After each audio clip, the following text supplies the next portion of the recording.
Welcome to the Angel News Network's current events broadcasting. Our brief interview programs are designed to obtain the perspectives of the higher realms on the current events taking place in our country and our world. I am Joel Anastasi. In each program, I will be interviewing a member of the higher realms, channeled by Philip Elton Collins.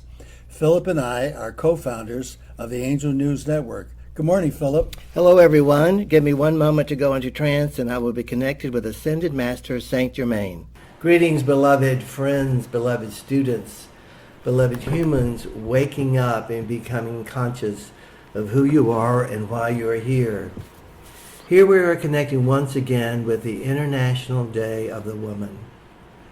Worldwide women of the world are collectively coming together in consciousness and knowing it is their mission, it is their task to assist in balancing the masculine and feminine energy, knowing full well that humanity cannot and will not evolve and ascend into a higher state of being without this balance. Without the balance of the receptive feminine and the assertive masculine coming together, which transcends your sexuality, which transcends your gender. These are forces of creation to assist your evolutionary path. And they need to be in balance, dear humans, in order for this ascension of humanity, mirroring the ascension of the planet herself, to take place.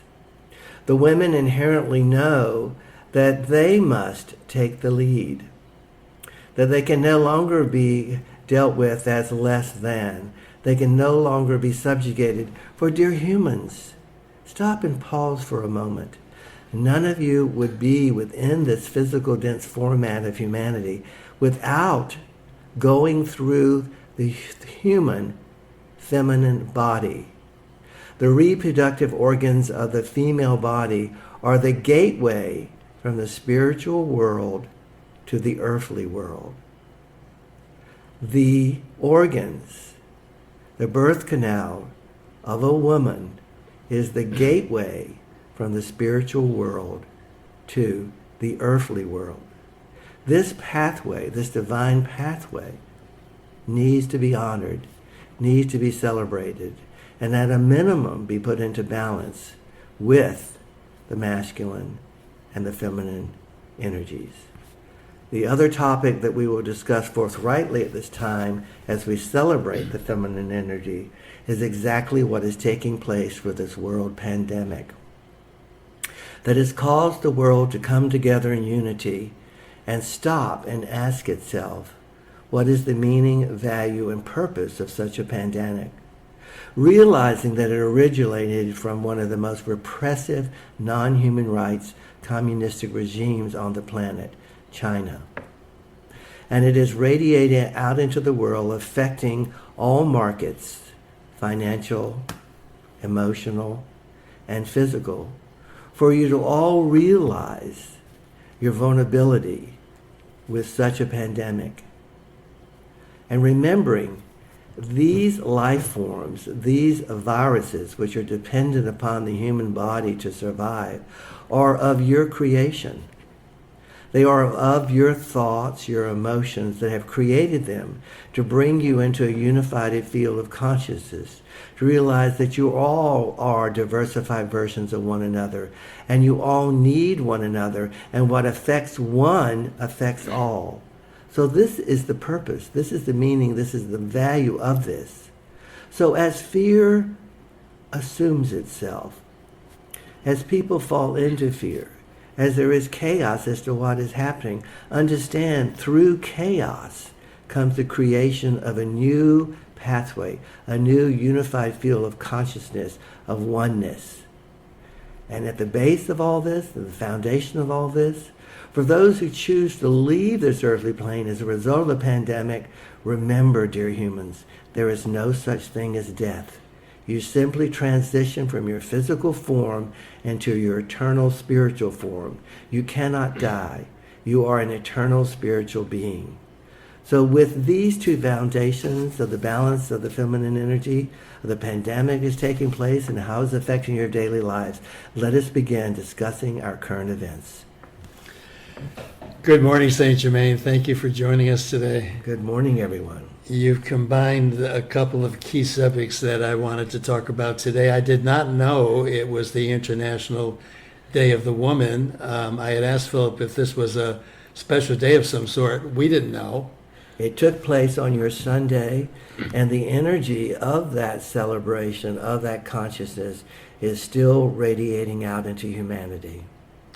What a powerful poetic sentence you stated. I took notes on what you said. I don't know if I got it exactly right, but you referred to the feminine energy as the gateway between the spiritual world and the earthly world. Yes.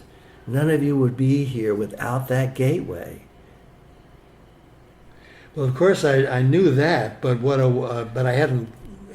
wonderful way to capture the role of the feminine energy, the gateway from the spiritual world to the earthly world. That's beautiful. So what is actually taking place whenever a spirit decides that it wishes to reincarnate into a human form, it attracts individuals together to bring together a physical fetus that has a maturation process within the feminine body, and at the first breath becomes human. And this is the wisdom that is missing within your abortion issues and abortion separations. Beloved humans, none of you are human until you take your first earthly breath. Well, you mentioned in the past when we talked about abortion, I don't want to go down the abortion track, but just to clarify that statement, you said that it isn't really so much of a spiritual issue as an issue of control of one group have a belief system trying to impose their belief system on another. Exactly, and remembering no soul leaves one moment before its time. If that individual, the spirit, is intended to incarnate into a physical format, and that is the soul plan of that individual, that will take place, no matter what. I want to take it back to the original comment you started out with, which had to do with the rising up of the feminine to create a unity consciousness.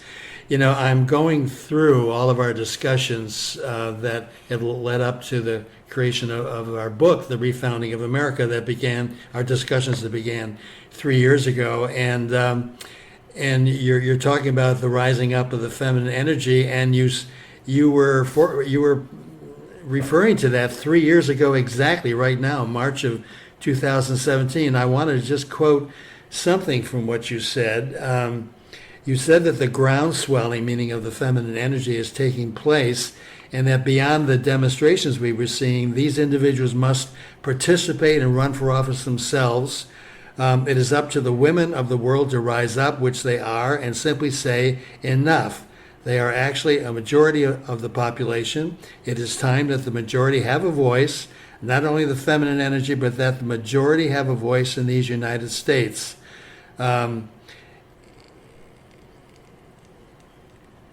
And he said that it appears that it is an aspect of the soul plan of the United States that the act of democracy be threatened itself in order to preserve it. And boy, if that hasn't just emerged exactly as you were describing. Yes, that is in process. That is taking place. And through it, individuals who so choose are waking up and making new choices. Well, we've just we're in the midst of the primary season for the Democratic Party, and we started out with at least four women among the large group of people running for office, and now they've all somehow left the field, and we're left with what is described by many people as two old men competing. And there's been a lot of lamenting about the fact that Elizabeth Warren is no longer involved, as well as Kamala Harris and some others. But they've had an enormous influence, though, on the consciousness of Americans about the feminine energy. Not just the consciousness of Americans, but the individuals who will be selected as candidates. These individuals, these divine soul feminine energies, will be part of administrations. They will be part of cabinets. They have made an indelible impression on the consciousness of the citizens of the United States. They will not be left behind. And I think we shouldn't leave out the fact that Pete Buttigieg, the first openly gay candidate, will probably also fall into that group that you just outlined. Another divine messenger celebrating the diversity of humanity and all of the factions and formats and expressions of creation that humanity comes within.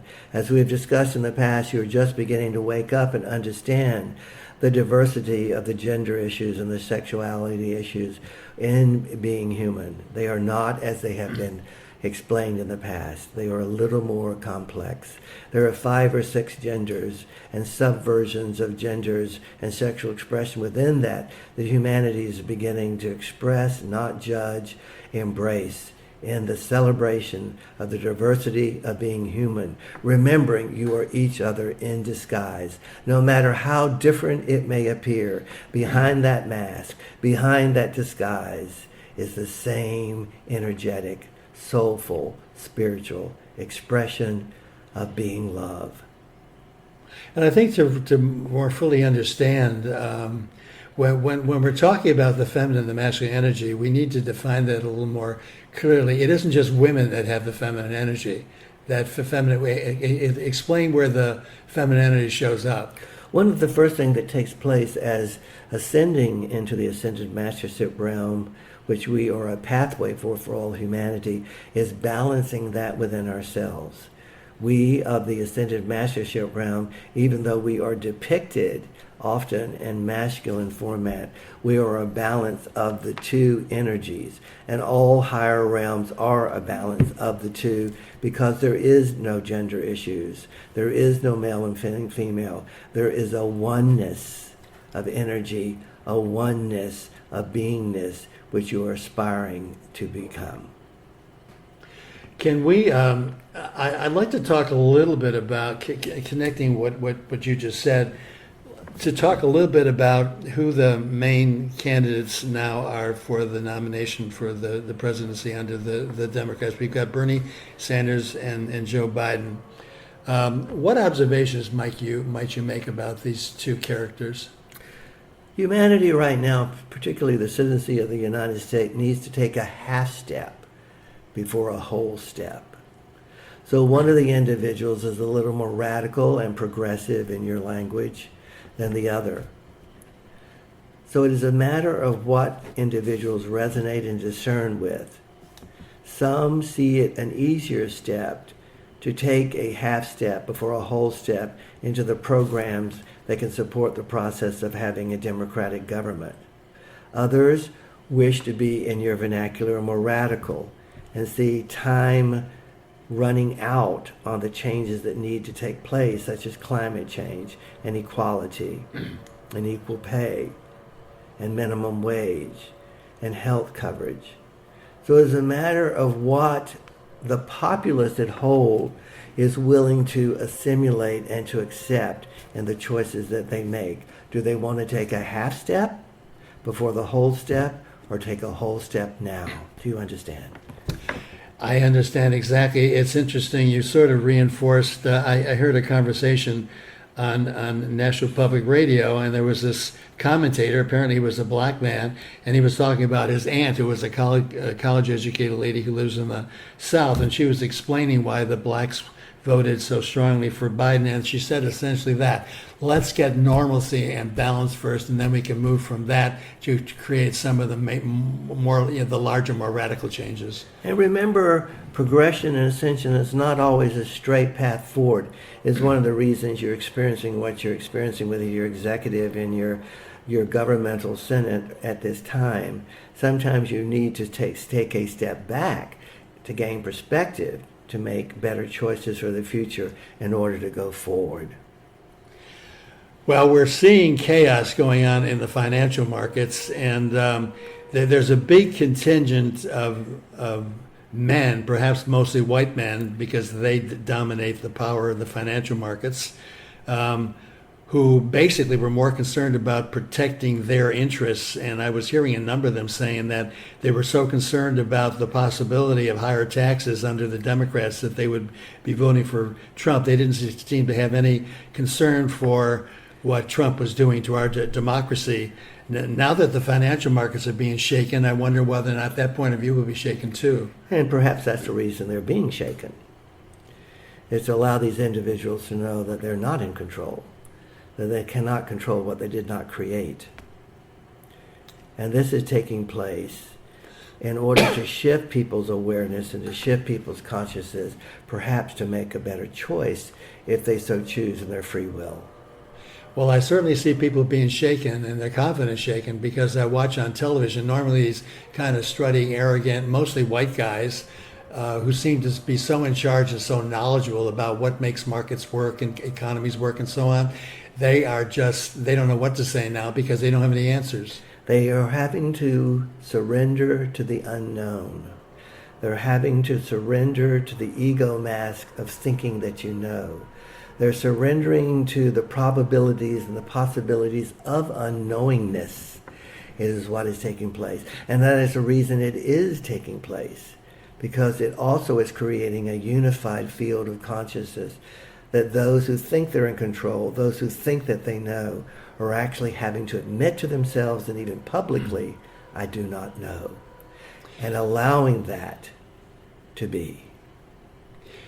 Let's end this segment by if you would make you alluded to out of chaos comes a new path, the consciousness of oneness. Could you kind of pull this together with that sort of observation for us? Remember, every single thing that is happening, the balance of the masculine and feminine energy, the unsettlement within the financial markets, and the whole interruption of trade globally within the planet, that there is a divine purpose within it. It is not here to punish you. It is not here to kill you unless you choose that to be your path. It is here to unify you and begin to pull away from the chaos and see within the swirling energy of the chaos are the elements for creating a new parallel pathway to the old. Thank you, Saint Germain, for your wisdom. You're welcome.